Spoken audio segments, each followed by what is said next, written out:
The officer told her to get on her knees at 2:14 p.m. on a Saturday in the parking lot of a Walgreens on Lejeune Boulevard in Jacksonville, North Carolina, in front of a woman with a stroller, a teenage boy on a bicycle, and a man loading groceries into the back of a minivan, who stopped what he was doing and did not move for the next 4 minutes.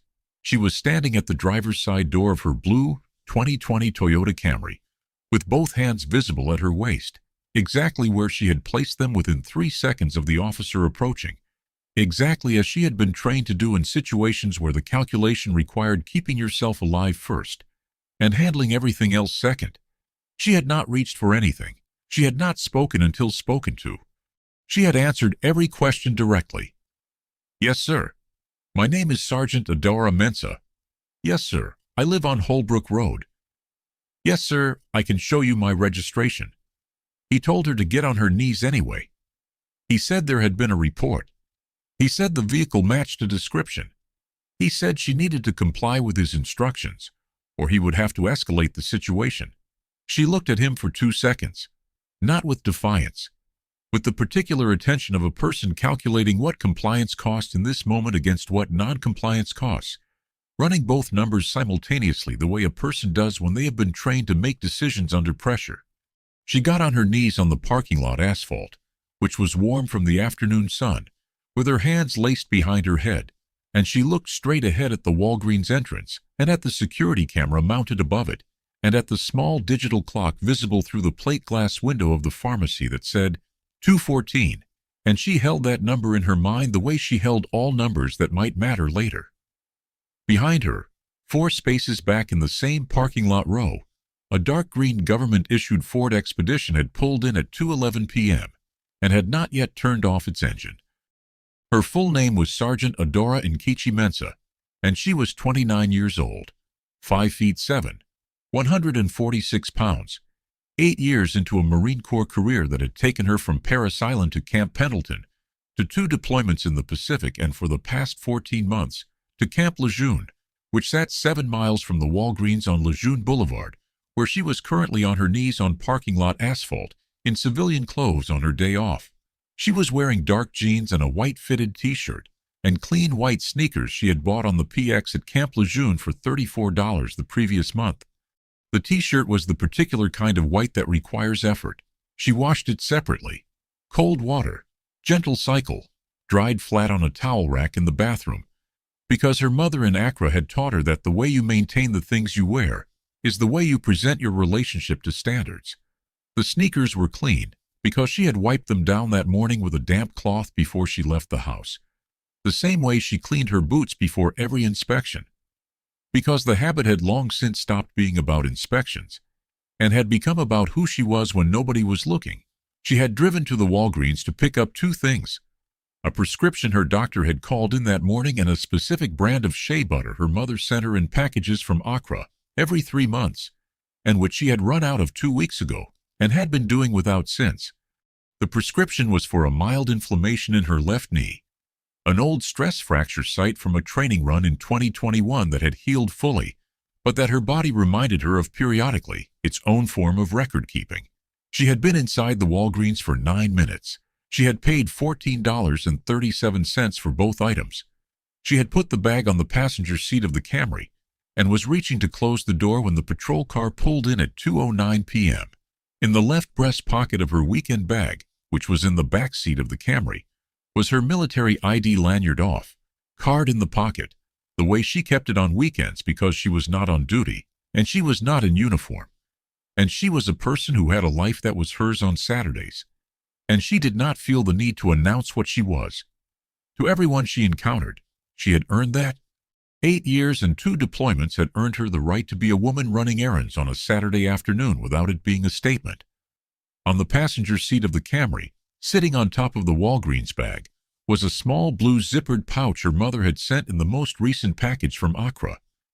Inside it was a photograph, wallet-sized, of her mother and her grandmother standing outside their house in Kumasi in 1994, both of them dressed for church, both of them looking at the camera with the particular expression of women who have decided they are ready and are waiting for the world to catch up. Her grandmother had died in 2018, Her mother mailed her a copy of this photograph every 2 years, always tucked inside something else, always without explanation, because no explanation was needed. Adaora had one framed on her desk at the battalion office, and one in the pouch in the car, and one in her footlocker on deployment, and wherever she was, one of the three was within reach. She had a skill she had never named in those terms, but that had been recognized by every senior officer she had served under. She remembered everything, not in the vague sense that some people are described as having good memories, in the specific applied sense of a person who had been trained in reconnaissance, the ability to observe, register, retain, and report with precision. She could walk through a room once and reconstruct it 3 days later. She could listen to a set of instructions given verbally once, without notes, and execute them in sequence without error.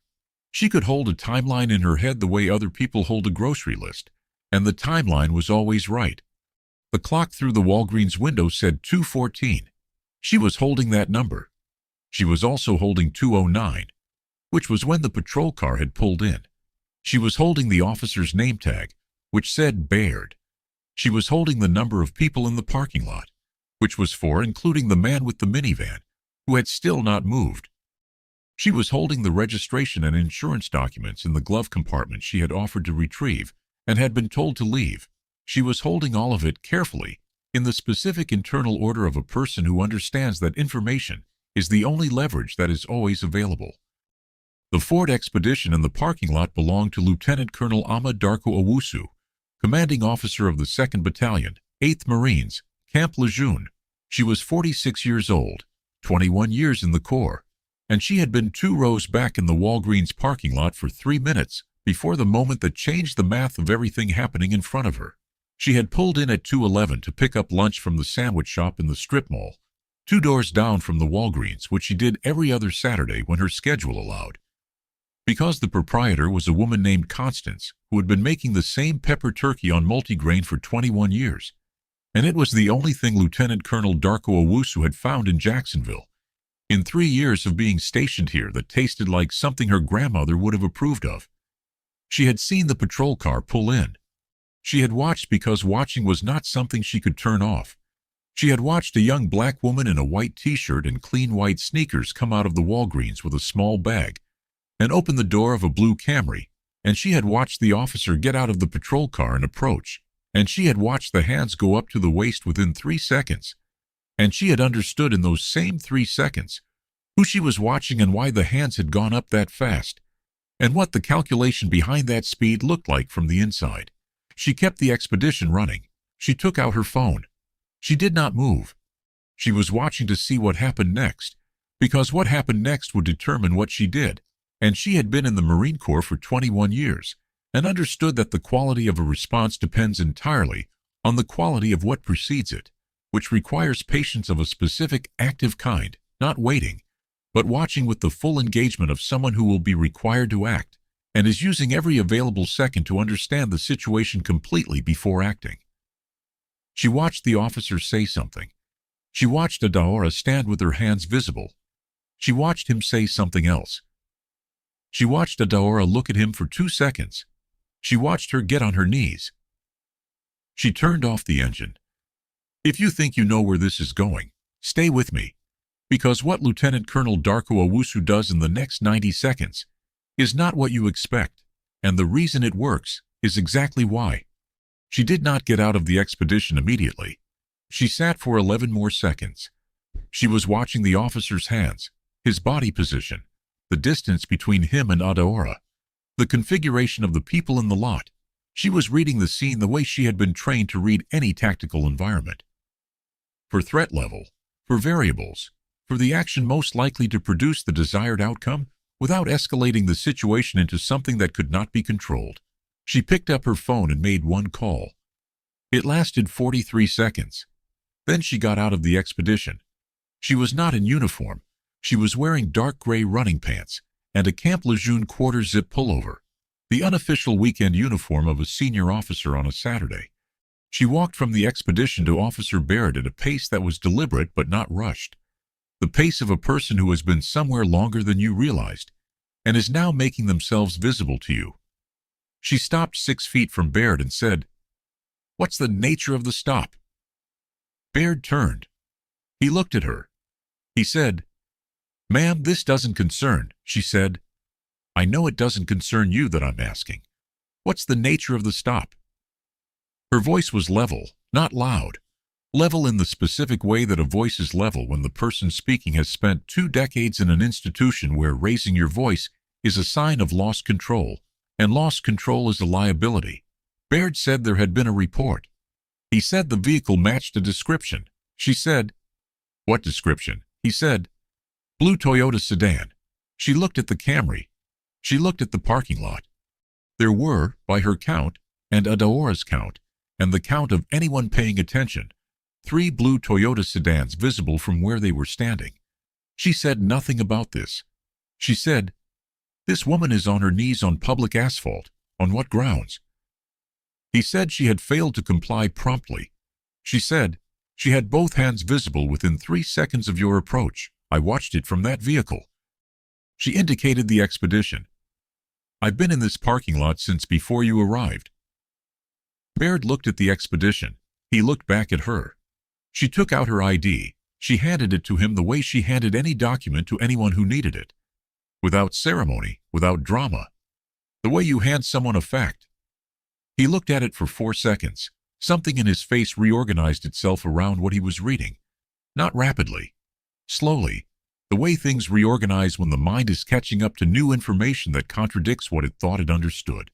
He said, "Ma'am, She said, "She can stand up." He looked at Adaora, who was still on her knees, hands laced behind her head, eyes straight ahead, not having moved in 3 minutes and 27 seconds. He said, "Yes, ma'am, you can stand up." Adaora stood. She did not look at the officer. She looked at Lieutenant Colonel Darko Owusu, who gave her one small nod. The nod that means "I see you, I have you, we will handle the rest of this correctly." And Adaora gave one back. The man with the minivan, who had not moved in 4 minutes, quietly closed his rear door and got in his car, and sat there without starting it. The call Lieutenant Colonel Darko Owusu had made from the expedition lasted 43 seconds, and went to Staff Sergeant Roland Owusu at Camp Lejeune's Provost Marshal office, who was the duty NCO that Saturday afternoon. She told him 3 things: the location, the officer's name tag designation, and the instruction to contact the Jacksonville PD watch commander, and advise them that an active duty service member had been detained without cause at this location. She did not ask him to do this. She told him. There was a difference, and Staff Sergeant Owusu, who had worked under Lieutenant Colonel Darko Owusu for 14 months, understood the difference precisely. The watch commander received the call at 2:19 p.m., 5 minutes after Adaora had been told to get on her knees. He arrived at the Walgreens parking lot at 2:31 p.m. in his own vehicle. By that point, Officer Baird had issued no citation, had returned to his patrol car, and was sitting in it with the engine running and the door closed. Adaora was standing at her Camry. Lieutenant Colonel Darko Owusu was standing beside her. They were not speaking. They were waiting. The watch commander was a man named Chief Hensley, 26 years on the force, who had spent the last 9 of them in Jacksonville, and understood, with the particular clarity of a senior officer in a military-adjacent city, what a call from the Camp Lejeune Provost Marshal office on a Saturday afternoon about a detained service member meant for everyone involved. He had driven himself rather than sending a unit because this was not a situation that required additional personnel. It required the opposite. It required compression. He spoke to Baird first in the patrol car for 6 minutes, with the door closed and the windows up, and nobody in the parking lot could hear what was said. The man with the minivan, who had still not driven away, watched the patrol car window for the full 6 minutes. Nothing was visible except the back of Baird's head and the occasional movement of Hensley's hands. He spoke to Lieutenant Colonel Darko Owusu II, standing beside the expedition, for 4 minutes. She did not raise her voice during those 4 minutes, and neither did he, and the conversation had the compressed quality of 2 senior people in adjacent institutions who understood each other's language and were using it efficiently. He spoke to Adaora III, briefly, and what he said to her was, "I'm sorry this happened to you. We are going to handle this correctly." He said it without the particular tone that apologies in these situations sometimes carry, the tone that apologizes for the inconvenience rather than the act. He said it directly, with the eye contact of a person making a commitment rather than a statement. Adora said, "I know the procedure." He said, "Yes, I imagine you do." She filed the formal complaint that evening at 7:14 p.m. from her apartment on Holbrook Road, at her kitchen table, with the small bag from the Walgreens still on the counter where she had put it when she got home. The prescription, the shea butter, $14.37. The complaint was detailed and precise, and ran to 5 pages. It contained a complete timeline, accurate to the minute, and a description of every exchange that had occurred from 2:09 p.m. to 2:31 p.m. It contained a note at the bottom specifying that a witness, a senior commissioned officer of the United States Marine Corps, had been present at the scene from 2:11 p.m. forward and had observed the stop in its entirety. The complaint was received at 7:14 p.m. It was flagged at 7:22 p.m. by the overnight duty officer, who recognized the witness designation and understood what it meant for the investigation that would follow. The woman with the stroller had not left the parking lot immediately. She had stood near her car, a red Kia, parked at the end of the row, and watched the full duration of what happened, and when it was over she had taken out her phone and written in the Notes app, "Officer Baird, 2:14 p.m., Walgreens Lejeune Boulevard. Woman on knees in parking lot." She had not known, while writing it, whether she would ever do anything with those words. On Monday morning she saw a brief item on the local news website, a single paragraph, police blotter, describing an internal affairs inquiry opened at the Jacksonville PD involving a service member, and she found the complaint submission form linked from the police department's website and submitted her note as a witness observation. She gave her name. She gave her phone number. She pressed submit. Her name was Pauline Achebe. She was 34 years old, a dental hygienist at a practice on Western Boulevard, and she had grown up in a house where her mother had told her that witnessing something and saying nothing was not neutrality. It was a choice. Her mother had said it once when Pauline was 11, and she had never said it again because she had not needed to. The investigator assigned to the case received Pauline's witness submission on Monday afternoon. She also received, by that point, the witness statement from Lieutenant Colonel Darko Owusu, which had been submitted through the Camp Lejeune legal office on Sunday morning in the precise, documented language of a senior commissioned officer describing what she had observed, time-stamped and formatted for legal use. 2 witnesses, a 5-page complaint, a timeline accurate to the minute, a watch commander who had said the words, "We are going to handle this correctly," and had meant them. Officer Baird was placed on administrative leave at 9:47 a.m. on Tuesday. The investigation was expedited. The preliminary finding, issued at the end of the 3rd week, cited conduct unbecoming of a law enforcement officer, a failure to establish cause prior to the instruction to kneel, and, this was the finding that had weight beyond the immediate case, a pattern notation because the internal affairs search had surfaced a prior complaint against Baird from 14 months ago. An almost identical stop, a different woman, the same instruction, no prior disciplinary action. 2 stops, 2 women, 1 document waiting to be read next to the other. The pattern notation meant the finding was not about one afternoon in a parking lot. It was about a practice, and a practice, documented and sustained, produced a different category of consequence than a single incident. Baird resigned on the 41st day of his administrative leave. He was 27 years old and had been on the force for 3 years and 2 months. He did not return. There is a particular thing that happens in public when a person is humiliated. The people who witness it sort themselves immediately and without discussion into 2 categories. The ones who look away, who absorb what they have seen and carry it down into some private register and never let it surface, not because they do not care, but because caring is not the same as acting, and acting has a cost that they have not decided to pay. And the ones who stay, who do not look away, who write a name tag number into a phone notes app on a Monday morning and find a form, and fill it in and press submit. The man with the minivan sat in his car for 9 minutes after the watch commander arrived. He did not have a phone in his hand when it was happening. He did not film it. He just stayed, parked, with his hands on the wheel, as a person who had decided, without articulating the decision, that he was not going to be the person who drove away. He did not file anything. He had not written down a name. What he had done was the smaller thing, the thing that cannot be cited in a finding or submitted to an oversight form, the thing that has no mechanism and no procedure and no column for it in any database. He had stayed. He had made himself a witness by his presence, and the witness had been seen by Adaora when she was on her knees on the asphalt, and what the witness had meant to her in that moment was something she would not have been able to explain to anyone who had not been on their knees in a parking lot at 2:14 p.m. on a Saturday, with a Walgreens clock visible through the plate glass in front of them. It meant that what was happening was real and was being seen. This is what the staying does. It does not change the law. It does not produce a finding.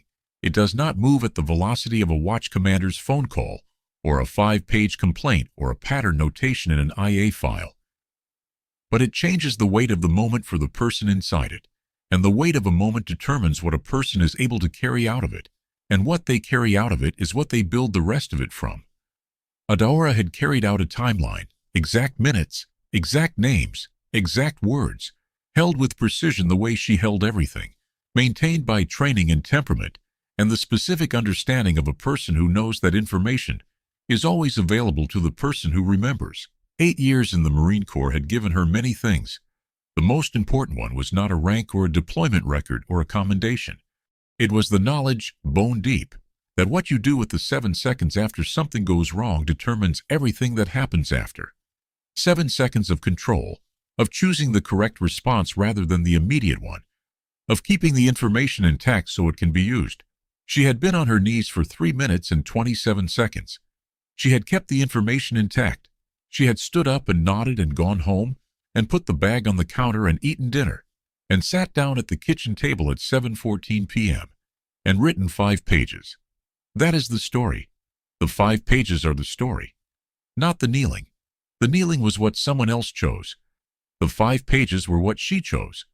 And those 2 choices, one lasting 3 minutes and 27 seconds, the other lasting 41 days and ending a career, are the full accounting of what happened in a parking lot on Lejeune Boulevard on a Saturday afternoon. What you bring with you to the worst moment is what you have been building for years before it arrives. Adaora Mensah had been building for 8 years. 2 deployments, 1 stress fracture, 14 months in Jacksonville, a white t-shirt washed cold and dried flat, sneakers wiped down before leaving the house, a clock visible through plate glass that said 2:14. She had been building something that could not be taken by being told to kneel. It was already too far in to be reached. Here is the question I want to sit with you on. When you watch something wrong happening in front of you, not to you, but in front of you, what is the thing that makes you stay instead of look away?